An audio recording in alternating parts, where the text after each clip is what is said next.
전세 사기와 관련해서는 저희 상임위에서 2022년도 사고가 발생했을 때부터 지속적으로 관심을 가졌고, 또 작년 2024년도 행감에서도 전세 피해 2차 피해에 대한 논의가 있었습니다.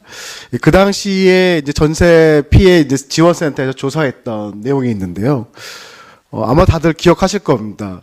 그 전세 피해 가구에서 관리비를 냈는데 그 임대인이 그 관리를 제대로 하지 않는 경우도 많았었고, 이 건물 자체에 엘리베이터가 멈추고 계단에 유리창이 깨지고 외벽에 그 타일이 떨어져서 지나가는 사람들한테 위협이 되더라도 아무것도 조치가 되지 않는, 그 당시에 69개 건축물에 대해서 690명이 실태 조사를 했는데 그 중에 75%가 이 주택 관리와 이 수선에 대해서 어려움을 겪고 있다고 답변을 했습니다. 그리고 더 문제는 그 중에 90%가 임대인과의 연락이 되지 않는 상황이었죠. 지난 행감 때 저희가 논의하면서도 이런 2차 피해를 줄이기 위해서라도 좀 공공에서 경기도에서 좀 역할을 해야 되겠다라는 주장을 드렸었는데, 오늘 질문에서 나오신 것처럼 어떤 동의에 대한 그 균형 있는 조정, 그리고 명진석 의원님께서 말씀하신 것처럼 이거에 대한 실태조사도 사실 필요할 것 같습니다. 하지만 전수조사는 현재 상태가 좀 어렵기 때문에 작년도에 저희 행감에서 검토했던 그 수원 지역의 사례를 좀 빗대어서 오늘 좀 조례를 판단하면 더 좋지 않을까 생각이 듭니다. 경기도의 전세 피해에 대한 대책으로서 특히나 임차인들의 2차 피해를 막기 위한 이 조례에 최민 의원님께서 발의해 주신 것에 다시 한번 감사를 드립니다. 제가 질의를 드리고 싶은 부분은 사실 집행부에 대한 부분인데요. 우리가 이렇게 조례를 만든다 하더라도 제대로 집행이 되지 않는다면 또 문제가 될 수 있습니다. 제가 몇 군데 지금 현재 2차 피해가 있는 사례들을 조금 조사를 해봤습니다. 한 5군데 정도의 사례가 있는데 그걸 한번 같이 공유하고 싶어서 말씀을 드리겠습니다. 첫 번째는 수원시의 사례입니다. 이 수원시에 있는 이 오피스텔은 공용부의 이제 소방시설, 그리고 또 승강기의 부품 교체 요구가 있었는데 아쉽게도 임대인이 구속되어 있는 상태라서 면회를 거부하고 있는 상태입니다. 그렇기 때문에 임차인들은 이러한 이용을 좀 제한되고 있는 상황입니다.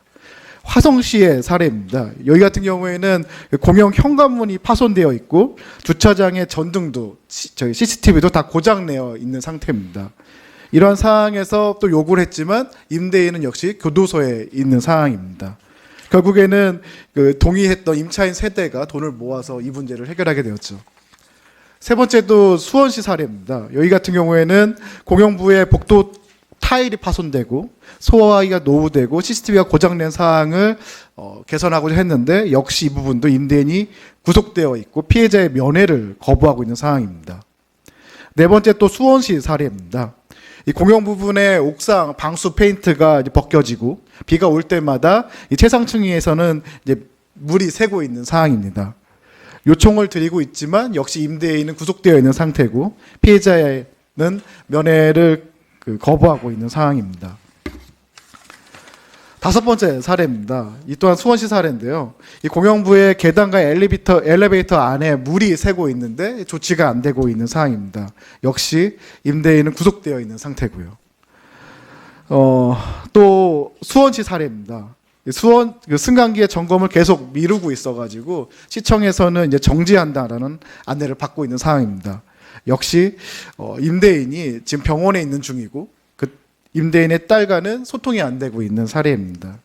이렇듯 다수의 사례들이 이 공용부의 문제로 인해서 이제 임차인들뿐만 아니라 거기 거주하고 있는 모든 분들이 피해를 보고 있는 상황입니다.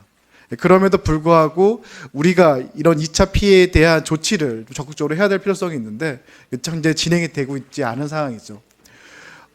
저희가 이번에 만들어지는 이 조례를 통해서도 이런 지원할 수 있는 기반은 만들었지만 저희 집행부에서 만약에 이 내용을 적극적으로 하지 않을 때에는 이 피해를 역시 막아주지 못할 수도 있습니다. 이에 대해서 실장님이나 또 담당 부서에 좀 의견을 좀 부탁드리겠습니다.